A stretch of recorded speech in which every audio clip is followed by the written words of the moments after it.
Pagaliau, šiandieną perku pirmuosius vienetus į savo pasyvių pajamų portfelį. Tai video, kuriame bus ir praktika, ir šiek tiek edukacijos. Pirmas dalykas, kurį išmoksi, tai kaip atsidaryti papildomą sąskaitą vertybinių popierių brokerio aplinkoje, jeigu nori turėti atskirą sąskaitą savo vaikų investavimui arba atskirom savo strategijom. Antras momentas, pamatysi, kaip praktiškai aš investuoju į 4 mano jau prieš tai atsirinktas pozicijas. Ir trečias momentas, tai pamatysi, kad investavimas iš tiesų nėra sudėtingas procesas, kai tu turi bendruomenę ir palaikymą šalia. Pastebėjimas, kad visa tai, ką aš darau šitam video, tai yra mano pasirinkimas po mano padarytos analizės ir tikrai nepriimkit viso to, ką matysit šitam video kaip investavimo rekomendacijos, nes investavimas privalo būti pasvertas kiekvieno asmeniškai, nes jeigu tam tikros pozicijos tinka mano situacijai, tai esu tikra, kad netinka tikrai daugelio iš jūsų. Tai ir šios pozicijos tinkamos ar netinkamos priklauso nuo mūsų rizikos tolerancijos, nuo mūsų turimo sukaupto rezervų ir esamos finansinės padėties. Beje, jeigu pirmą kartą mane matai, tai aš esu Justina ir mano šito YouTube kanalo tikslas yra parodyti, kad investavimas neprivalo būti sudėtingas ir mes tikrai neprivalom uždirbti ypatingai didelių sumų, gauti 10 000 eurų per mėnesį, kad galėtume investuoti didelėm sumom, nes investuoti mes galim ir nuo 10 eurų, iš tam kanale rasi ir tokių variantų. Investuoti galim nuo 100 eurų, galim nuo 500 eurų, kiekvienas renkamės pagal save, bet svarbiausia dalis tai yra edukacija. Tai yra nemokama edukacija, tai tikrai kviečiu pasižiūrėti, kokius video rasi pas mane apie efektyvų taupimą, kaip įdarbinti pinigus be svyravimo, kaip įdarbinti pinigus, jeigu toleruoji svyravimą ir nebijai rizikos, o jeigu turi papildomų asmeniškų klausimų, tai gali palikti juos komentare ir pasistengsiu atsakyti video formatu. Investavimas mano akimis prasideda nuo savo požiūrio į pinigus keitimo ir mes tikrai neprivalom visą gyvenimą gyventi nuo algos iki algos ir galim po truputėlį net ir mažomis sumomis ištrūkti iš šito vadinamo žiurkių rato.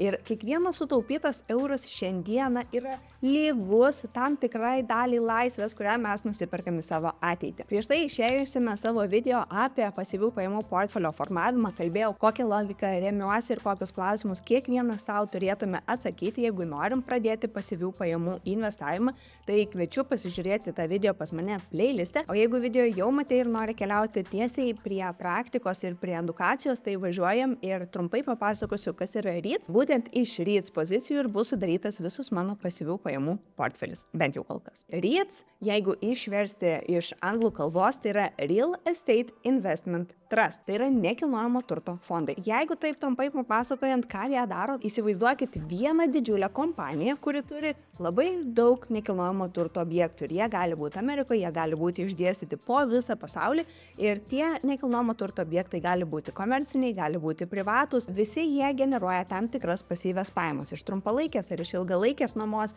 Taip pat yra REITs, kurie verčiasi paskolų išdavimu ir skolina būtent nekilnojamo turto įsigijimui ir generuoja pajamas iš to, kad gauna paskolas su palūkanomis atgal išmokant. Kuom yra ypatingas REITs ir kodėl tai yra vienas iš pasirinkimų tų investuotojų, kurie nori generuoti pasyvias pajamas arba kas mėnesį, arba kas ketvirtį, arba tiesiog kartą per metus. Tai būtent todėl, kad REITs privalo išmokėti 90% nuo savo pelno visiems investuotojams. Šiandienos tikslas yra padaryti praktinį video, kaip aš nusiperku tas pozicijas ir jeigu reikalingas papildomas gilesnis paaiškinimas, kas yra REITs, kokie yra tipai, kaip jie veikia plačiau, tai rašyk komentare REITs ir būtinai matydamas susidomėjimą padarysiu išsamų video, kas tai yra. Napkin Finance, tarp kitko, paaiškina labai paprastai visus dalykus susijusius su finansais ir su investavimu, ar ne? Tai kaip matot, Real Estate Investment Trust tai yra kompanijos, kurioms priklauso arba kurios valdo nekilnojamą turtą arba nekilnojamo turto akcijas. Čia įsivaizduokit, yra tas fondas, mes kaip investuotojai nusiperkam jo akcijų, šitam REITui priklauso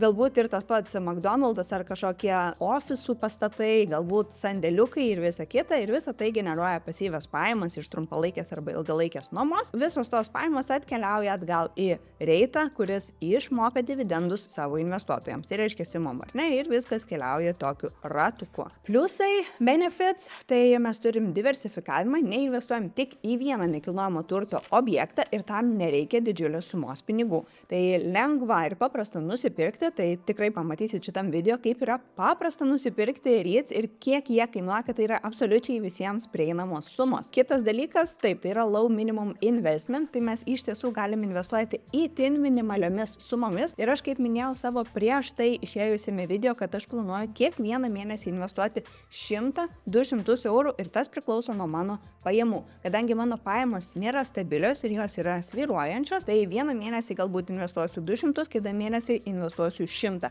Tai visa tai priklausys nuo situacijos ir tikrai matysit, darysiu update'us, tai žinosit, kokią sumą aš planuoju investuoti. Šiandienos investicijai esu atsidėjusi iki 600 eurų, kadangi kol ruošiausi video, norėjau investuoti ant pradžios kiek didesnį kapitalą ir nusipirkti visų pozicijų po lygiai ir vėliau tęsiu investavimą nedėlėm sumom. Tai jeigu tu nori pradėti ir turi tik 100 eurų šiai dienai ir manai, kad tau toks investavimo būdas būtų tinkamas ir priimtinas, tai gali pradėti ir su 100 eurų, gali pradėti su dar mažesnėmis sumomis. Aš siūlyčiau rinktis minimum 100 eurų, jeigu gali investuoti 50, tai galbūt investuoti reikėtų kas 2 mėnesius. Dabar kodėl aš naudoju vertybinių popierių brokerį Freedom 24 ir pas juos vienos akcijos užpirkimas, vieno sandorio atlikimas kainuoja apie 2 eurus. Man patinka turėti tą sumą nedaugiau kaip 2 procentus nuo mano investuojamos sumos. Jeigu investuoju 100, aš sumoku 2 eurus brokeriui už tai, kad jis atliko operaciją už mane. Jeigu aš investuosiu 50 eurų ar ne, tai aš vis tiek sumokėsiu 2 eurus, tai galbūt pataupyti ir kitą mėnesį padaryti didesnį užpirkimą. Čia yra mano požiūris, jeigu nori investuoti 50 valio, visi investuojant turim priimti savarankiškus ir informuotus sprendimus. Tai čia yra išskirti 3 tipai, tai yra REITs, kurie investuoja būtent į fizinį nekilnojamą turtą, tie REITs, kurie investuoja į mortgage, tai yra į paskolas nekilnojamam turtui. Trečias variantas yra hybridinis pasirinkimas, tai yra ir realus nekilnojamas turtas, ir tuo pačiu paskolos. Na ir jeigu dar pagrindžiant, kodėl aš vis dėlto rinkausi investuoti į REITs, tai aš tikiuosi uždirbti ne tik iš pasyvių pajamų, kurias man generuoja šitie aktyvai, bet ir tuo pačiu iš akcijų prieaugio. Tuom yra ir žavus apskritai dividendinis investavimas, pasyvių pajamų investavimas, nes mes gaunam ne tik kas mėnesinius arba kas ketvirtinius išmokėjimus nuo kompanijų pelno, bet tuo pačiu, kuo ilgiau laikom investiciją, tuo didesnė tikimybė, kad tos kompanijos ir toliau augs, generuos didesnius pelnus ir jų akcijos tiesiog kainuos brangiau. Tai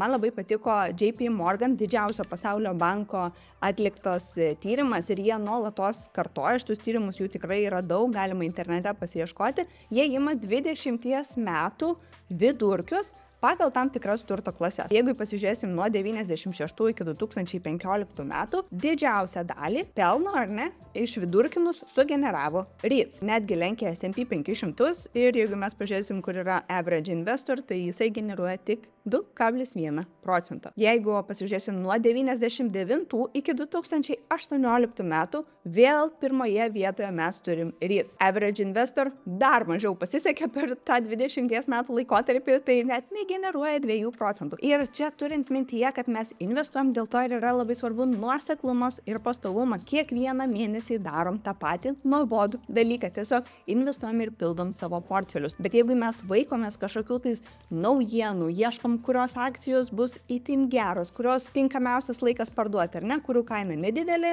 bandom užtaiminti marketą, kada geriausia bus parduoti, atliekam didžiulį darbą, bet vis dėlto atsiduriam per 20 metų, va čia ties average investor ir žiūrim, kad netaip jau ir veikia tas investavimas. Aš renkuosi geriau nuobodžiai, pasyviai investuoti į savo jau atrinktas pozicijas kiekvieną mėnesį, tai siūlau tikrai tą patį daryti kiekvieną. Dar yra paskutiniais duomenimis, tai 2002 metų ir 2021 metų duomenys, tai vėl REITs, jie yra pirmoje vietoje pagal savo vidutinę grąžą. Per 20 metų. Average investor jau 3,6, tai tikriausiai žmonės jau prasisukus kitam tūkstantmečiui pradėjo būti šiek tiek protingesni ir generuoti geresnės grąžas. Tai norisi parodyti galbūt ir šiek tiek daugiau informacijos, kodėl būtent pasirinkau investuoti į REITs, o ne į kažkokius tais ETF-us, nepaisant to, kad turiu ir augimo portfelį ir mano šitos pasyvios pajamos, kurias aš sugeneruosiu iš REITs, jos ir bus skirtos vėliau papildymui mano augimo portfelio. Jeigu mes paimsim, pavyzdžiui, palyginimui,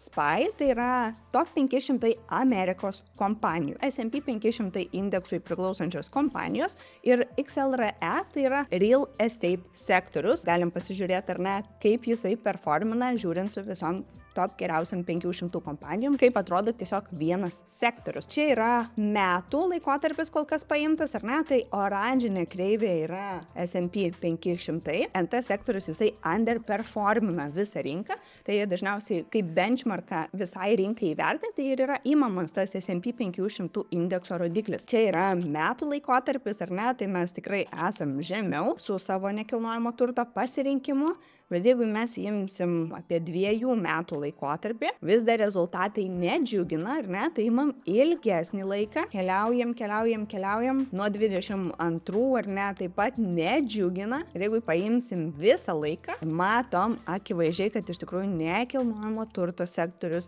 ženkliai lenkia top 500 Amerikos kompanijų pasirinkimą ir patį benchmarką. Tai būtent todėl ir renkuosi investuoti į REITs, nes mano akimis šita turto klasė dabar yra nepakankamai įvertinta ir taip vadinama undervalued. Kadangi jau pradėjom stebėti ir tai, kad palūkanų normos mažėja, Europos centrinis bankas mažina, Fedas drastiškai mažina palūkanų normas, jeigu pasižiūrėti, kaip tai koreliuoja su bendrai REITs, pasigilinus kiek plačiau ir pasižiūrėjus iš istorinių duomenų, REITs often outperform after Fed tightening cycles and REITs dažnai pradeda performinti geriau negu bendrai visa rinka po to, kai Fedas ima laisvinti palūkanų normas ir monetarinę politiką, ar ne, po truputėlį laisvina, mažina palūkanas ir lengvina gyvenimą visiems. Čia matote lentelę su statistika, kaip REITs istoriškai outperformina po Fed palūkanų mažinimo ciklų. Jeigu bendrai paimti vidurkį, tai vis dėlto geriausiai performina privatus nekilnojamas turtas, ar ne, tada mes turim akcijų rinką ir 9,6, tai yra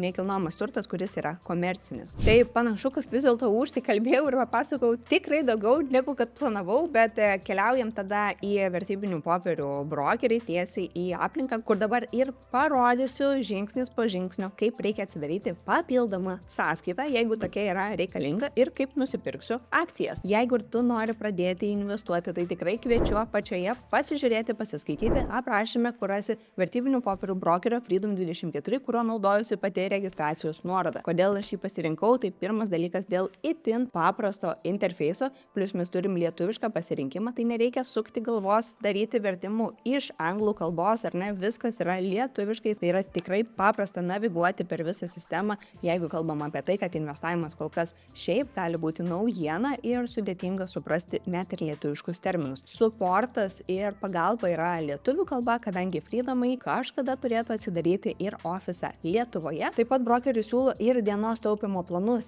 tiem, kas kol kas nesijaučia, kad norėtų pradėti investuoti, nes nesupranta, su kokia rizika susiduria. Jeigu tu esi iš tų žmonių, tai kviečiu pasižiūrėti šitą video, kur aš pasakoju apie tai, kas yra rizika ir volatilumas, ir galbūt tai padės tau suprasti, kad netokia jau ir baisi migla yra tas investavimas. Tiesiog, kai nukeliausi po video apačią, kur yra pilnas aprašymas, rasi ne tik registracijos nuorodą, bet ir sąlygas pasiimti vis dar kol kas galiojančiam vasaros bonusui. Vasaros bonusas galioja iki spalio 31, nebe tokia ir vasara, bet nesvarbu, bonusai yra gerai, ką jūs galite gauti tiesiog įsineštami pinigus nuo 5,000 iki 19,999 eurų. Naudokit kodą WELCOME5 ir gausit 3 nemokamas akcijas. Tai kuo didesnį sumą pinigų įnešat, tuo didesnį akcijų paketą dovanų gaunat. Paskutiniam istorijom, kuriomis dalinosi klientai, žmonės gauna akcijas nuo 180 eurų,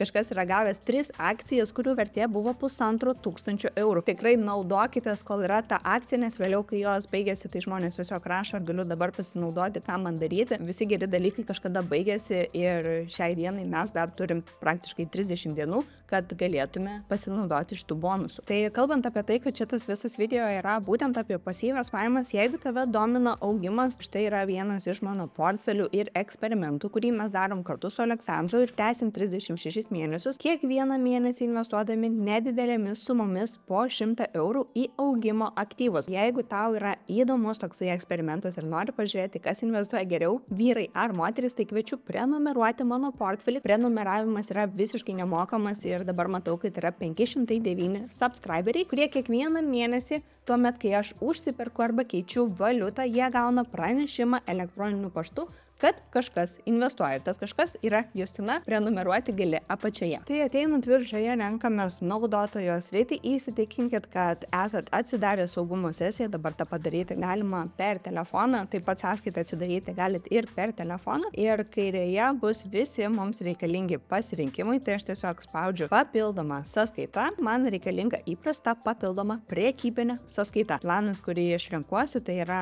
Smart in Eur, spaudžiu patvirtinti ir netrukus turėsiu naują atidarytą sąskaitą. Kol man atsidarinėja sąskaita, kuri atsidaryti turėtų per kelias minutės, galit pasižiūrėti į mano pasirinkimus, į kuriuos aš dabar suinvestuosiu. Vienas iš mano pasirinkimų yra ABR, Arbor Realty Trust. Tai kompanija, kuri yra tarsi hipotekos REIT, jie uždirba iš komercinio nekilnojamo turto ir paskolų palūkanų, kadangi skolina pinigus komerciniam nekilnojamam turtui. Tai yra pagrindinės kompanijos pajamos, kurios jai generuoja pelną ir kadangi aš ją investuoju, mano dalis dividendų atkeliaus būtent iš to. Antras mano pasirinkimas yra Realty Income, mėnesinius dividendus išmokanti kompanija, kurią tikrai dažnai renkasi tie investuotojai, kurie siekia dividendų ir nori gauti pasyvias pajamas kiekvieną mėnesį. Tai šita kompanija, ką daro, jie taip pat užsiema komerciniu nekilnojamu turtu ir turi daugiau kaip 15 000 NT vienetų per visą pasaulį. Tai aš filmuoju, būdama Romai, galbūt ir Italijoje, tokio nekilnojamo turto šita kompanija turi. Trečias mano pasirinkimas yra tikeris NSA, tai yra National Storage Affiliates kompanija ir ką jie daro, tai yra savitarnos sandėliavimo objektai ir privatukam ir įmonėm nuomoja tokios kaip sandėliavimo erdves ir vietas, kadangi žmonės nebeturi kur laikyti visų prikauptų daiktų.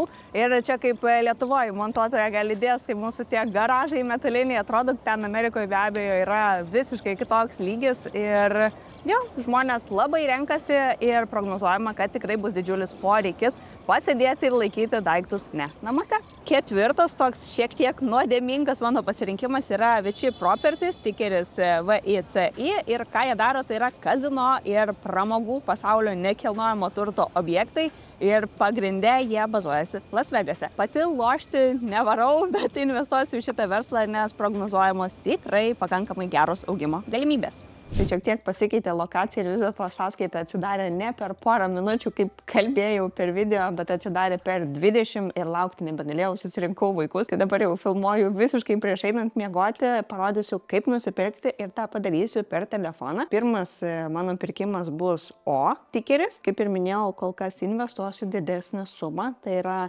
$500 ar viršaus, kiek iš tikrųjų susidarys viso suma, tai toj pasižiūrėsim, nes perku 2 O akcijas už rinkos vertę 2 ir pateikiu pirkimo užsakymą. Tai šitas man kainuoja $124, tada keliauju ir perku Vici perku 4 vienetus ir vėl bus panaši suma, spaudžiam prekybą, 4 vienetai ir apačioj matas ir ne nurodymo suma, tai $130. Vėl pateikiu pirkimo užsakymą. Pirkti. Good. Toliau, ką mes turim, NSA. Stoksą, National Storage Affiliates Trust. Prekyba. 3, suma $139, pateikti pirkimo užsakymą, perkam $139 ir keliaujam pasižiūrėti, kiek pinigų liko. Taip, liko $105 ir aš norėjau dar pirkti ABR, Arbor Realty Trust. Gerai, galiu maksimaliai pirkti 6, tai čia galim spausti max ir pati programėlė paskaičiuoja, kiek daugiausiai stoksų mes galim nusipirkti. Tai šiuo atveju perku 6, kitą mėnesį man reikės pasipildyti, nes tikslas yra išlaikyti portfelį lygiamis dalimis ties kiekvieną iš kompanijų. Spaudžiu dabar pateikti pirkimo užsakymą ir perku už $90. Viskas yra pateikta, žaliuoja. Tai visi tie, kurie nori stebėti mano šitą portfelį, galbūt nuspręsit pradėti kartu, tai paliksiu nuorodą apačioje, kurią galėsit sekti portfelį, prenumeruoti ir matysit, kaip aš kiekvieną mėnesį užsipirkinėju šitas pozicijas. Dar vienas dalykas, Aleksandras neduoda ramybės, sakė, reikia įrašyti, praspręsti kitų problemas, jeigu taip nutiktų, tai pas mane, kadangi suma buvo doleriais ir viską aš pirkau doleriais, bet planas yra Smart in Eur, tai vadinasi, brokeris įima mokestį komisinį už pirkimo pardavimo sandorius eurais, dabar yra eurais minus 7,51 €, tai vadinasi, jeigu aš čia ir paliksiu šitą minusą, jisai pradės raudonuoti ir įsijungs maržą, kuri yra, kiek paskutinį kartą žiūrėjau, tai 18% metinių palūkanų. Tai įsivaizduokit, ar ne, iš tų 7 eurų gali tikrai turėti didelį minusą, jeigu nieko nedarysit. Kaip šitą išspręsti, aš dabar turiu $14, aš tiesiog atkeisiu tuos $14 į eurus ir užlyginsiu šitą minusiuką. Galima tą daryti telefone, galima daryti per kompą, kadangi kompo nebesijungsiu, darau per telefoną. Ateinant į savo paskyrą, paspaudžiat prie portfelio ir apačioje matysit valiutos keitiklą. Keliaujat į valiutos keitiklą ir ieškom reikalingo santykio, ar ne? Kur yra USD ir eurai, tai yra paskutiniai, spaudžiam didžiausią sumą. Pukšt. Pasižiūrim, kaip dabar atrodo ir viskas yra puikiai, minusiuko nebeturim ir jis nedidės. Tai labai paprastai susitvarkomi šitie dalykai. Ir jeigu vis dėlto tu pražiūrėjai visą šitą video ir nori pradėti, bet nežinai nuo ko, tai būtinai žiūrėk mano šitą video, kur aš pasidalinsiu savo mintimis, pagrindiniais klausimais ir logika, kaip ir nuo ko reikėtų pradėti. Ir